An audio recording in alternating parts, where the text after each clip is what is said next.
தமிழக மக்களுக்கு அன்பு வணக்கம். இன்னைக்கு வீடியோல பாத்தீங்கன்னா நம்ம செந்தில் வேலைன்னு சொல்லிட்டு ஒருத்தர் அவர் வந்து சொம்புன்னு கூப்பிட வேண்டாம், என்னை அண்டானே கூப்பிடுங்க, அதுதான் பெருசா இருக்குது அப்படின்னு சொன்னதுனால அவர் வந்து அன்போடு தமிழக மக்கள் வந்து அண்டா செந்தில் அப்படின்னு சொல்லிட்டு கூப்பிடுறாங்க. அவரோட உண்மை பேர் வந்து செந்திலுங்கிறாங்க. ஓகே, இதெல்லாம் இல்ல, நான் விஷயத்துக்கு வரேன். அவர் இன்னைக்கு ஐடி டிபார்ட்மெண்ட், அது ஐடில வேலை செய்யற எம்ப்ளாயிஸ் குறி வச்சு ஒரு வார்த்தை பேசியிருக்காருங்க. இது நீங்க காது கூட கேட்டுங்க, எதை ஓபன் பண்ணாலும் அதை வந்திருக்கும். அதை பத்தி நான் ஒரு விஷயத்தை ஷேர் பண்ணியே ஆகணும். தயவு செய்து இது வந்து ஐடி எம்ப்ளாயிஸ் தயவு செய்து பாருங்க. ஏன் அப்படின்னா, ஏன் சாதாரண மக்கள் கூட பார்க்கலாம், ஏன்னா உங்களோட பசங்க பிள்ளைங்க வந்து ஐடில படிக்கிறாங்க இல்லையா, அதனால பார்த்தே தீரணும். அவர் செஞ்சது ஓகே. அவர் என்ன சொல்றாரு, கலைஞர் அவர்களும் ராஜீவ்காந்தி அவர்களும் இவங்கெல்லாம் கம்ப்யூட்டர் உள்ள வந்திருக்காது, நீங்க வந்து வவுத்துக்கு சோத்து போட்டு திங்கிறீங்களா அப்படிங்கிற மாதிரி பேசாம அதை அப்படியே கட் பண்ணிட்டாரு. இதெல்லாம் தவறா போதோ அப்படின்ட்டு அவர் என்ன சொல்றாரு, எல்லாருமே வந்து சோத்த அண்டால அதனை தட்டுல வச்சு அதுல சோத்த போட்டு உப்பு போட்டு திங்குறீங்களே, இது எல்லாமே திராவிட முன்னேற்ற கழகம் கொடுக்கறது அப்படின்னு சொல்லிட்டு அவர் அதையும் பயம் இல்லாம, இது கொஞ்சம் கஷ்டமான அப்படியே இது மாதிரி வார்த்தைகள் தான் நான் பேசுறேன், இருந்தாலும் எனக்கு பயம் இல்லை அப்படிங்கிற மாதிரி சொல்லியிருக்கிறாரு. இது என்ன ஒரு நெஞ்சுரம் யோசிச்சு பாருங்க.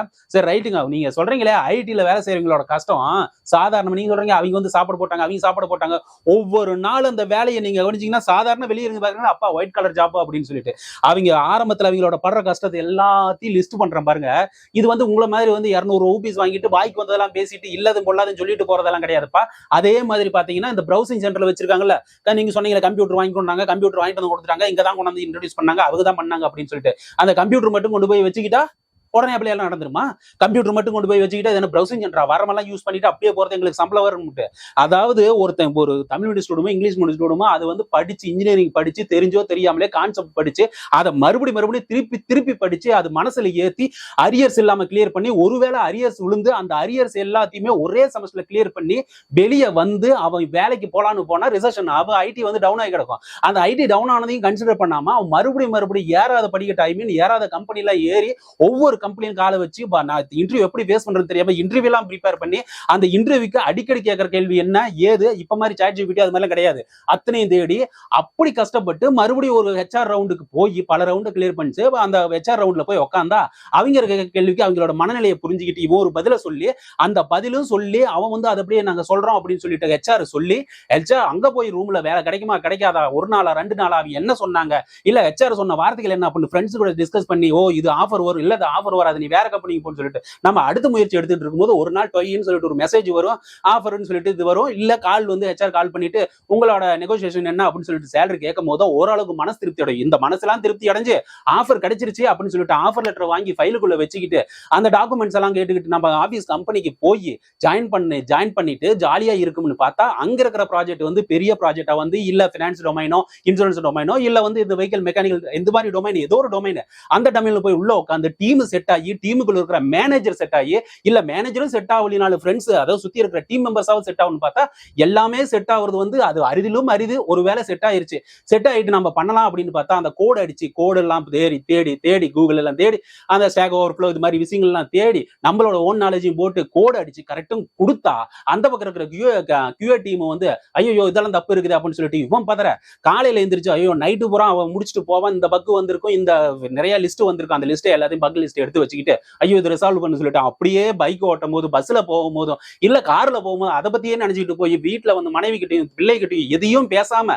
அவன் அப்படியே படுத்துக்கிட்டு மண்டையிலேயே யோசிச்சுட்டு காலையில எந்திரிச்சு திடீர்னு லேப்டாப் இல்லைன்னா வீட்டுல தர ஆபீஸ்ல போயிட்டு வேலை செய்யணும் அப்படின்னு சொல்லிட்டு நேரம் ஆபீஸ்ல போய் நேரத்தோட உட்காந்து அதுக்கான சொல்யூஷனை தேடி அந்த கோட ஒரு வழியா தேத்தி மறுபடியும் ப்ரொடக்ஷன் ரிலீஸ் பண்ணலாம் அங்க போலாம் போனா அங்க இருக்கிற டெவாப்ஸ் டீம் வந்து அங்க ஒரு இஷ்யூ வந்துட்டு அந்த டெவாப்ஸ் டீம் யோசிப்பான் ஐயோ என்ன அது இப்படி வந்துருச்சு அப்படின்னு சொல்லிட்டு அவங்க டெவாப்ஸ் டீம் கிட்ட வந்து உட்காந்து பேசி அந்த கோட தூக்கி அந்த யூஏடிக்கு போட்டு யூஏடில வந்து அப்பா யூஏடிக்கு வந்துருச்சு ஒரிஜினல் அந்த யூசர்ஸ் எல்லாம் டெஸ்ட் பண்ணுங்க அப்படின்னு சொல்லிட்டு யூஏடில டெஸ்ட் பண்ணி அதையும் பாஸ் ஆகி ப்ரொடக்ஷனுக்கு போலாம் அப்படின்னு பார்த்தா அங்க இருக்கிற பக் வந்து நிறைய வரும். ப்ரொடக்ஷன் ரிலீஸ் பண்ணி கஸ்டமர் கிளைண்ட் அதையெல்லாம் தாண்டி அந்த பக் வர்றது இமீடியட்டா எங்கேயாவது டெவலப்மெண்ட் டைம்ல வந்து டைம் இருக்கும், அந்த ப்ரொடக்ஷன்ல வந்த பக்கை பிக்ஸ் பண்ணலாம்னு பார்த்தா பிக்ஸ் பண்ணலாம். நம்மளோட மேனேஜர் டார்கெட் கொடுத்து இன்னைக்கு பிக்ஸ் பண்ணணும் அப்படின்னு சொல்லிட்டு வெடிய உட்காந்து ஒவ்வொரு இஷ்யூ பிக்ஸ் பண்ணி அதை கிளைண்ட் கிட்ட அனுப்பிச்சு அந்த கிளைண்ட் ஓகே சொல்லி அந்த அப்ரூவல் எல்லாம் முடிஞ்சு ப்ரொடக்ஷன் முடிஞ்சு போச்சுப்பா, எல்லாம் முடிஞ்சிருச்சு, நீங்க வந்து சப்போர்ட் ஷேடோ ரிசோர்ஸ் வாங்கயா அப்படின்னு சொல்லும் போது அங்க இருந்த ஒரு 25-30 டீம் மெம்பர்ஸ் எல்லாத்தையும் தூக்கிட்டு ஒரே ஒருத்தர் ஷேடோ ரிசோர்ஸ் போடும் போது மனசெல்லாம் அடிச்சு அந்த மனசெல்லாம் அடிச்சு வெளியே வந்து வேற ப்ராஜெக்ட்டுக்கு போய் அந்த வேற ப்ராஜெக்ட்ல வந்து நல்லபடியா அமைதா மறுபடியும் இதே மாதிரி ரொட்டீன் வரியா, இவ்வளவு பொழப்புகளையும் நாங்க வந்து பாத்துக்கிட்டு இருக்கோம். ஐடி எம்ப்ளாயிஸ் ஒவ்வொருத்தருமே இத்தனை பிரச்சனைகளையும் இருக்கிற அந்த ஐடி பிரச்சனையை நீங்க சர்வ சாதாரணமா நாங்க தான் சோறு போடுறோம் அப்படிங்கிறீங்களே, சோத்துக்கு செத்த நாய்களா. அது ஒரு விஷயத்தை நான் சொல்றேன், நீங்க வந்து சோறு போடுறேன்னு சொன்னீங்கல்ல, நம்மளோட தமிழ்நாட்டு பாரம்பரியம் என்னன்னு தெரியுமா? தமிழ்நாட்டு மக்கள் எப்பயுமே வந்து ஒரு வாய் சோறு போட்டாங்கன்னா அது சொல்லி காட்ட மாட்டாங்க. ஆனா நீங்க சோத்தை போட்டதையே சொல்லி நாங்க தான் போட்டோம்னு சொல்றீங்க. என்னையா இருக்கு? இப்படிப்பட்ட விஷயங்கள்லாம் தாண்டி நம்ம ஏதாச்சும் பண்ணலாம் அப்படின்னு சொல்லிட்டு உட்கார்ந்தா அங்க ஒரு பெரிய பிரச்சனையா என்ன வருது? இந்த நீங்க சொல்ற மாதிரி இது மாதிரி பல பிரச்சனைகளா வருது. ஒரு தலைவர் வந்து வருவாரா, நம்மளோட பிரச்சனை ஆகுமா அப்படின்னு பார்த்தா அதெல்லாம் கிடையாது. இந்த ஐடியே வந்து டோட்டலா ஆளுங்களை வந்து எடுக்கிறாங்க அப்படின்னு சொல்லிட்டு. சோ ஒரு மேனேஜ்மெண்ட்டுக்காகவும் ஒரு கம்பெனிக்காகவும், அதாவது ஒரு நாட்டுக்காக எங்கேயா நாங்க தான் அதிகமா பே பண்றோம். அதாவது ஐடி எம்ப்ளாயிஸ் தான் அதிகமா பே பண்ற இந்த டாக்ஸ். ஒரு கார் வாங்குறான், அவன் பைக் வாங்குறான், இல்ல எது வாங்கினாலும் சரி அந்த டாக்ஸ்ல வந்து அதிகமா யூஸ் பண்றது, அதிகமா கொடுக்கறது வந்து முக்கிய பங்கு இந்த தகவல் தொழில்நுட்ப நம்மளோட என்ஜினியர்ஸ் தான். அப்படிப்பட்ட மனுஷங்கள்லாம் அங்க எல்லாம் பாத்துக்கிட்டு இருக்கும் போது ஒரு தலைவன் நல்லா வந்துட்டு நமக்கு வந்து ஒரு செக்யூரான ஜாப் கிடைக்கும், என்ன நேரத்துல வந்து ஐடி ஜாப் போகுமோ அப்படின்னு சொல்லிட்டு இஎம்ஐ எல்லாம் கட்ட தெரியாம, ஐயோ இஎம்ஐ வந்து ஏகமா வாங்கி வச்சுட்டுமே, அந்த இஎம்ஐ கட்டுறதுக்கு ஒரு வழி இல்லையே, வேற ஜாப் போலாம், இந்த ஜாப்ல வந்து பிரச்சனை இருக்கு, வேற ஜாப்பும் வேலை கிடைக்காது, அப்படியே கிராஸ் பண்ணி போயிட்டே இருக்கும்போது அனுபவம் அதிகமாகி எக்ஸ்பீரியன்ஸ் அதிகமாகி இதுக்கு மேல நமக்கு கிடைக்குமா, 6-7-5 வருஷம் எக்ஸ்பீரியன்ஸ்ல வந்து வேலை கிடைச்சது, இப்பெல்லாம் வேலையே கிடைக்காது, என்ன பண்றது அப்படின்னு தத்தளிச்சிட்டு இருக்கும்போது ஒரு செக்யூரான ஒரு விஷயத்தை வந்து கார்பரேட் கொண்டு வருமா, அதுக்கு ஒரு தலைவன் வரமாட்டானா அப்படின்னு சொல்லி யோசிச்சுட்டு இருக்கும்போது தளபதி விஜய் அவர்கள் வந்து அந்த இடத்த வந்து நாங்க எல்லாத்துக்கும் இது மாதிரி செக்யூலர் அந்த பார்ட்டி அந்த கான்செப்டை வச்சுக்கிட்டு அவர் வந்து நிறைய நிற்கும் போது எல்லா ஐடி எம்ப்ளாயிஸும் வந்து அந்த ரிலாக்ஸேஷனை வந்து செய்வாங்க அப்படின்னு ஒரு விஷயத்தை கொண்டா நிற்கும் போது ஏன் அவங்களுக்கு மட்டும் ஓட்டு போடணும் அப்படிங்கிற ஒரு கேள்வி வைக்கும் போது கோபம் வருமா வராதா? இது என்ன நீங்க கொடுக்குற கூப்பன் மாதிரி நினைச்சுக்கிட்டீங்களா? அந்த கூப்பனை வந்து வச்சுக்கிட்டு ஓகே இந்த கூப்பன் வந்து இவங்களுக்கு அப்படின்னு சொல்லிட்டு உங்களை பார்த்து ஓட்டு போடுறதுக்கு இது எங்களோட ஓட்டு உரிமை, நாங்க யாருக்கு வேணாலும் போடுவோம், இது உங்களுக்கு என்ன பிரச்சனை? நான் இன்னொரு விஷயமே சொல்றேன், இவ்வளவு நடந்துச்சு இல்லையா, நாங்க எப்படி படிச்சு வந்திருப்போம் அதெல்லாம் யோசிச்சு பார்க்கணும் இல்ல. நான் ஏற்கனவே சொன்ன மாதிரி கொஞ்சம் நெஞ்ச கஷ்டமா பட்டிருப்போம். ஒவ்வொரு ஸ்டேஜ்லயும் அங்க படிக்கும் போது, கல்லூரியில படிக்கும் போது எங்க அப்பா அம்மா எவ்வளவு பணத்தை கொடுத்து சாப்பிட்டு இது சாப்பிடு அதை சாப்பிடு இல்ல சாப்பிட, நாங்க வயிறுல பசியோடவே இருந்து ஃப்ரெண்ட்ஸ்ல ஷேர் பண்ணி சாப்பிட்டு அப்படி படிச்சு இன்ஜினியரிங் படிச்சுதான் அந்த ஐடி ஜாபுக்கு எல்லாம் வந்திருக்கோம். சோ இப்படி அப்பா அம்மாவும் கூட இருந்த நண்பர்களும் கொடுத்த சாப்பாட்டுல வளர்ந்து இன்னைக்கு நம்ம ஐடியில இருக்கிறோம். நாங்க ஆன் சைட்டும் போவோம், நாங்க எங்க வேணாலும் போவோம். உங்களுக்கு என்ன வலிக்குது? சோ இது விஷயங்களை பார்க்கும்போது எனக்கு உண்மையிலுமே அது ஒரு எரிச்சலான ஒரு ஸ்டேட்மெண்டா அவங்க சொல்லிட்டு இருக்காங்க. எதுக்குங்க இது மாதிரி ஒரு ஸ்டேட்மெண்ட்? யோசிச்சு பாருங்க. ஒரு ஜனநாயக நாட்டுல நான் என் ஓட்டை யாருக்கு வேணாலும் போடுவேன், இது வந்து எனக்கு போடுவீங்களா இந்த சோத்துக்கு உப்பு அப்படின்னு சொல்லிட்டு இந்த விஷயங்களை எதுக்கு இருக்கிறீங்க? இது கோவம் வருமா வராதா?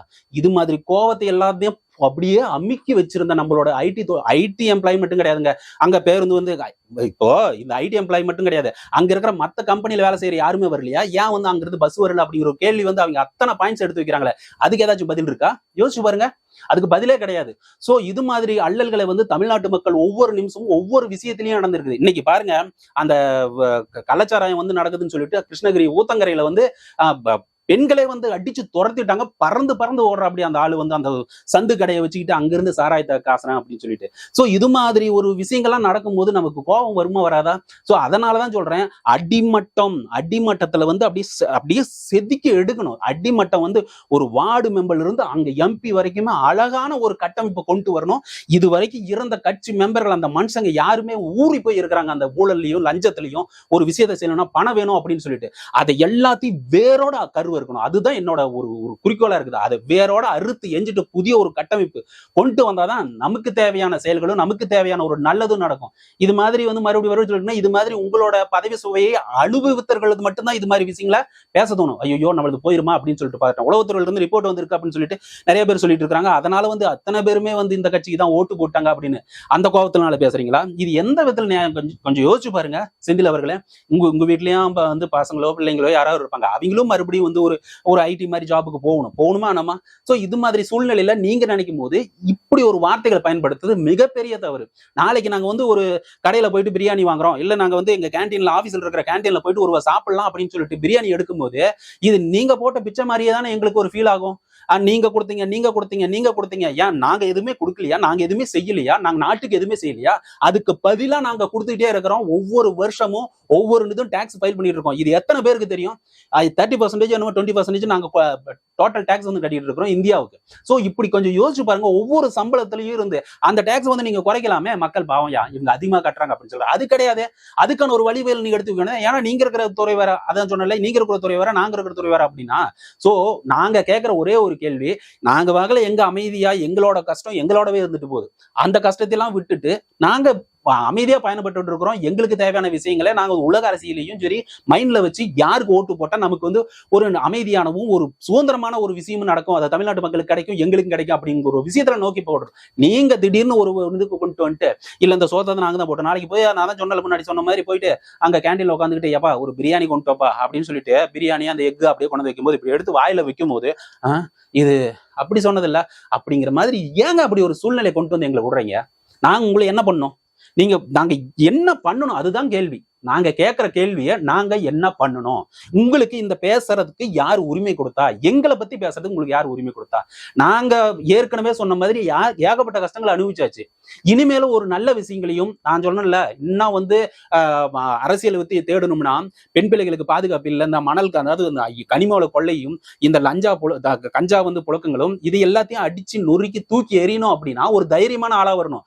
ஏற்கனவே அதுல ஊறி போன ஒரு அரசாங்கம் அமைஞ்சதுன்னா மறுபடியும் அவங்க அந்தந்த கட்டமைப்புல அந்தந்த பகுதியில் அவங்கவுங்க மட்டும்தான் இருப்பாங்க. அவங்க மட்டும்தான் அங்க மேல வர முடியும். அதே விஷயத்தை தொடர்ந்து செய்வாங்க. அதனாலதான் சொல்றேன், அரசியல் அந்த பேஸ வந்து அறுக்கணும், புதுசா ஒண்ணு முளைக்கணும். அந்த முளைச்சது வந்து தமிழக மக்களுக்கு ஒரு தெளிவான ஒரு வாழ்க்கையை கொண்டு வரும் அப்படிங்கிறத நிதர்சனம் ஒண்ணு. இது எல்லாத்தையும் நம்ம அப்படியே ஹேபிட்டா கொண்டு போயிட்டு இருந்தோம்னா நாளைக்கு எந்த மாற்றத்தை கொண்டு வருவீங்க? அது வந்து எந்த கட்சி வேணாலும் வரட்டும், நமக்கு ஒரு மாற்றம் வேணியா அப்படிங்கிறது வந்து ஓட்டு போட போயிருக்காங்க. அந்த ஓட்டு போடுறது இல்லையா? நீங்க வந்து இங்க தின்னுட்டு அந்த ஓட்டு போட்டேன் அப்படின்னு சொல்லிட்டு திரும்ப திரும்ப அதே விஷயத்தை பேசுவது என்ன பொறுத்த வரைக்கும் தவறான செயல். உங்களுக்காகவே பிரத்யோகமாக இது என் மனசுல இருந்து எந்த ஒரு ப்ரிப்பரேஷனும் இல்லாம கொண்டு வந்த வீடியோ. தயவு செய்து இதை மத்தவங்களுக்கு கொண்டு போய் ஷேர் பண்ணுங்க. முடிஞ்சா செந்தில் அவர்களுக்கு கொண்டு போய் ஷேர் பண்ணுங்க.